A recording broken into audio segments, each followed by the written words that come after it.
बोलो बोलो कागा मेरे राम कब आएंगे। शबरी माता कहती मैं तो चुपचाप बैठी थी, अरे कागा तूने आकर मेरी नींद खोल दी। राम की लगन में मगन थी मैं कागरे, आके कुटिया पे तूने लगाई आवाज रे। डूबती गरीबनी को पार वो लगाएंगे। बोलो बोलो कागा मेरे राम कब आएंगे। मेरी कुटिया के भाग जाग जाएंगे, जब राम मेरे घर आएंगे। बहुत सारे भजन है शबरी माता के, जो भाव है ना वो बहुत सारे भजनों में संतों ने गाए हैं। रोज उठ कर के अंगना बुआरा करूं, राम आएंगे रास्ता निहारा करूं। होके मन में मगन श्री राम लखन, संग जनक सुता को लाएंगे, जब राम मेरे घर आएंगे। कौवा उड़ गया। शबरी माता को लगा कि आज राम जी आने वाले हैं, और आज शबरी माता इतनी प्रसन्न हुई, जिस मार्ग की ओर से धूल उड़ती दिखती उस मार्ग की ओर दौड़ पड़ती, आगे बहुत दूर तक देख कर आती। जब कोई नहीं दिखता तो वापस आ जाती, शायद नहीं आएंगे, गरीब हैं हम गरीबों के घर क्यों आएंगे। आकर बैठ जाती। हवा का झोंका आता और हवा की सरसराहट से पत्ते हिलते और पत्तों के उड़ने की सरसराहट की आवाज आती, तो शबरी फिर दौड़ पड़ती, आगे आगे आगे। कहाँ आए? फिर दूर दूर तक चारों दिशाओं में देखती, नहीं आए, शायद नहीं आएंगे। मैं ही बार बार बावली हो जाती हूँ, फिर जाकर बैठ जाती।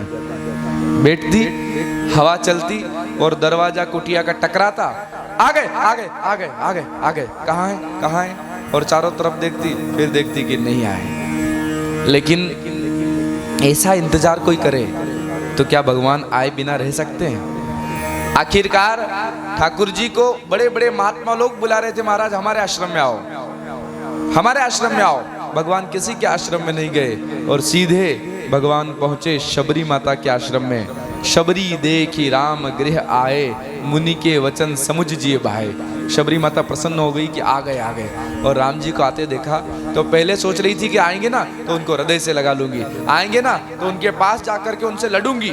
इतना समय लगाते हो, कितना इंतजार करवाया, दो बातें करूंगी, उनको खूब लड़ूंगी और ये करूंगी वो करूंगी, ये खिलाऊंगी वो खिलाऊंगी, सब सोचा था शबरी माता ने। लेकिन जैसे ही राम जी आए तो राम जी को देखा तो देखते ही शबरी शर्मा गई। अरे राम, मुझे तो कुछ बोलना भी नहीं आता, ये तो बहुत बड़े ज्ञानी हैं, वशिष्ठ जी के शिष्य हैं, इतने बड़े महात्मा हैं, विश्वामित्र जी के साथ रहे हैं, बड़े राजा हैं, और क्या पता किस भाषा में बोलते होंगे, कैसी भाषा होगी, कैसे बोलते होंगे, कैसा स्वभाव होगा, क्या बोलूं, मुझे तो कुछ आता भी नहीं। शबरी अपने आप में न जाने कितने सवाल करती है, न जाने कितने उत्तर देती है अपने आप को, और बैठ गई। तब राम जी पास में आए और पास में आकर राम जी ने कहा, माँ मैं आ गया माँ, क्या मुझसे बातें नहीं करोगी, मुझसे मुलाकात नहीं करोगी? और जो शबरी माता के कानों में शब्द पड़ा माँ, तो शबरी माता तो तुरंत उठकर खड़ी हो गई और भगवान के चरणों में सिर रखा, प्रणाम किया। भगवान ने शबरी माता को कहा, नहीं माँ, आप तो माँ हो, माँ बेटे को प्रणाम नहीं करती। और शबरी माता को उठाया, भगवान चरणों में गिर पड़े, माँ प्रणाम। बड़ा प्यारा अद्भुत मिलन शबरी माता का। शबरी माता कहती है, अधम ते अधम अधम अति नारी, तिन मह में मति मंद अगारी। सरकार अधम से भी अधम, और उनमें भी अधम नारी हूं मैं, और उसमें भी तिन मह में मतिमंद हूं। क्या स्तुति करूं, कहीं विधि करूं स्तुति तुम्हारी, अधम जाति में जड़मति भारी। मैं जड़मती हूं, क्या स्तुति करूं, कुछ नहीं आता। भगवान ने कहा, माँ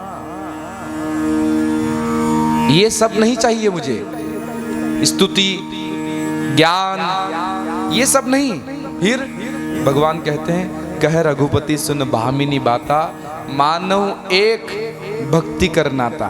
मैं एक नाता मानता हूँ भक्ति का, फिर ज्ञान हो या न हो, शुद्धता हो या न हो, स्तुतियाँ पाठ पूजन हो या न हो, पर भक्ति अगर है तो मानव एक भक्ति कर्मा नाता, मैं उस नाते को अवश्य निभाता हूँ। और माँ एक प्रकार की भक्ति हो तो मैं उसे स्वीकार करता हूँ, आप में तो 9 प्रकार की भक्ति है, 9 की 9 भक्तियाँ आप में हैं। और भगवान ने शबरी माता को 9 प्रकार की भक्तियाँ यहाँ बताई।